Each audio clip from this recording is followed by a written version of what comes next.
Good morning. Glad to see you guys again. Thank you for coming back for another book, another one in our Steve Jenkins series. So here's the cover, and we probably don't think much about how birds or insects fly. This book might just get you to pay more attention to those flyers. So this is called Animals in Flight, and here we go. Imagine being able to fly, soaring, swooping, diving, or hovering. So many animals are able to do what we can only dream about. How do they do it? When and why did they take to the air? The barn swallow, a fast and graceful flyer, spends up to 18 hours a day in the air. So think about that. 18 of the 24 hours of the day, this bird is in the air. That's kind of amazing. Insects were the first flying animals. The ancient dragonfly lived almost 350 million years ago. Larger than any insect alive today, it has wings measuring 2.5 feet across. 2.5 feet. That's amazing. How did insects begin to fly? No one knows for sure. Some insects may have had flaps on their bodies that they used to warm themselves in the sun, or they may have started their lives in the water and had fins for swimming.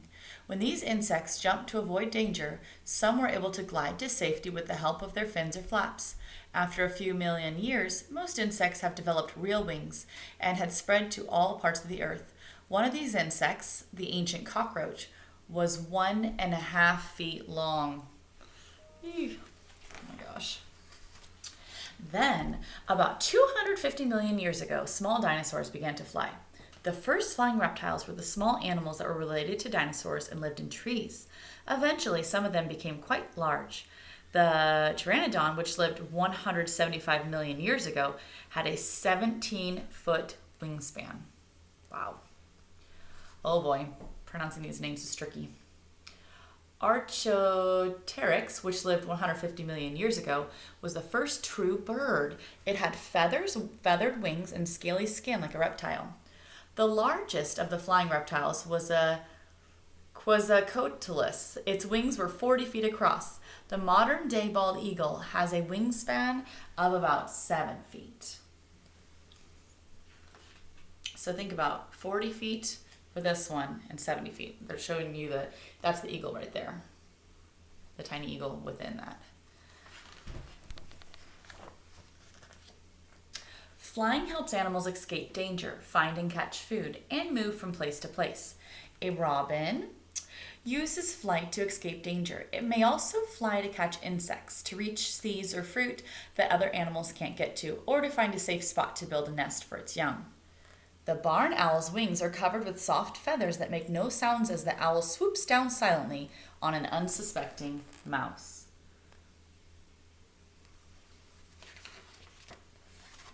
Oh, wow. All flying animals, past or present, have wings. Different animals have different kinds of wings, so they all work by creating lift. Reptile wing, insect wing, bird wing, bat wing. Lift is the force that gets an animal up into the air.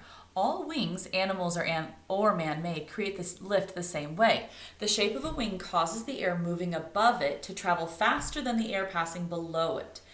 As air moves faster, its pressure is reduced. This results in higher air pressure beneath the wing that pushes upward, lifting the wing and the flyer into the air. The wing of a scarlet macaw. Animals use their wings in different ways. Some can hover. This hummingbird is the only bird that can hover or fly in place. Hummingbirds can also fly up, down, sideways, and backwards. They're very tiny too. I have one outside my house very often by my hummingbird feeder. Here we go. Most insects can fly like a hummingbird. When a housefly wants to land on the ceiling, it hovers right side up, lifts its front legs until its feet touch the surface, then swings its body around so it's upside down.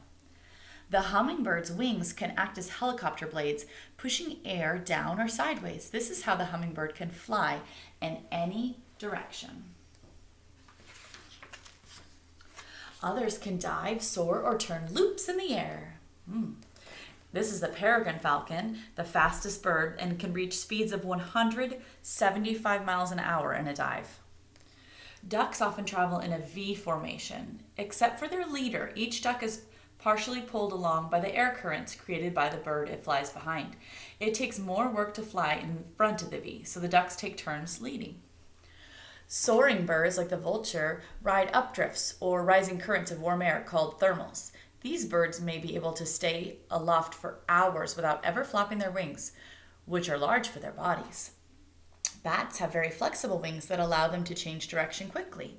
Most bats feed on flying insects, so they have to be acrobatic flyers. They can fly upside down, spin, or turn loops in the air. Birds use more than just their wings to fly. In fact, their whole bodies are made for flight. There's a diagram here pointing to different things. It says, feathers, light and strong, create a large wing surface to push against the air. They also keep the bird warm to conserve energy.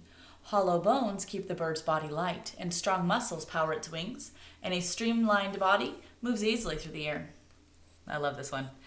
Some birds are unable to fly because they're too heavy or their wings are too small. These birds are able to get around in other ways. An ostrich can weigh as much as 300 pounds, run as fast as a horse. The penguin is a graceful swimmer and spends most of its time in the water. The hawk prepares for a landing.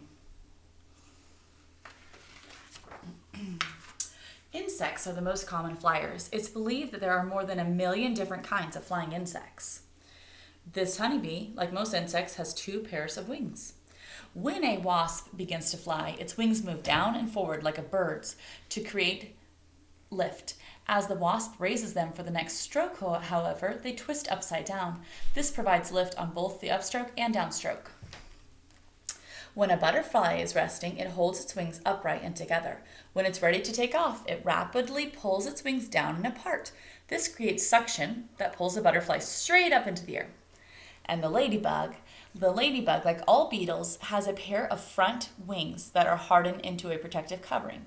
When the ladybug flies, it swings these hardened wings outward and forward and beats its back wings. The front wings don't flap, but they do provide lift once the ladybug is moving.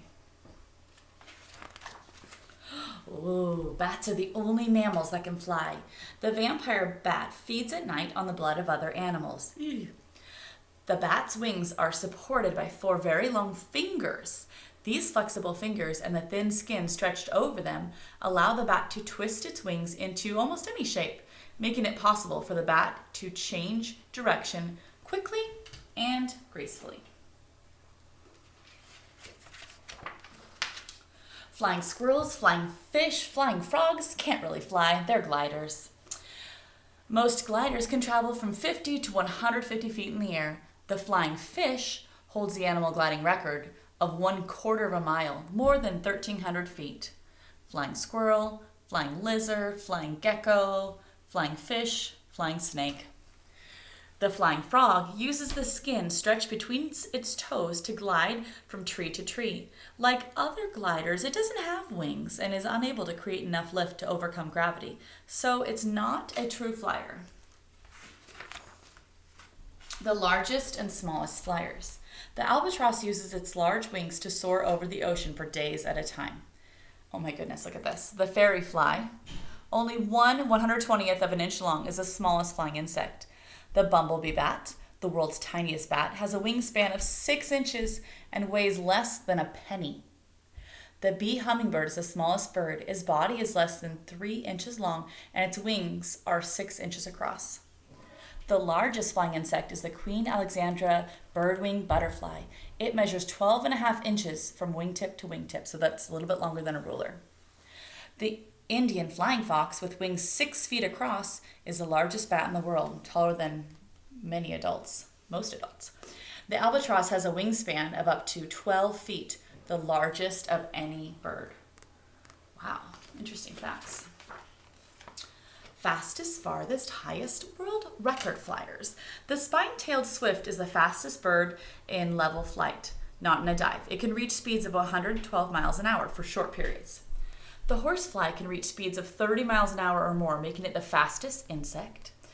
The fastest bat, the big brown bat, can fly at 40 miles an hour. The Arctic tern flies a round-trip distance of 25,000 miles every year as it migrates back and forth from Arctic to the Antarctic. The spotted whopper swan holds the record for high altitude. It has been seen flying at 27,000 feet above sea level. And monarch butterflies migrate from Great Lakes to Mexico every fall, a distance of over 2,000 miles. Okay, last page.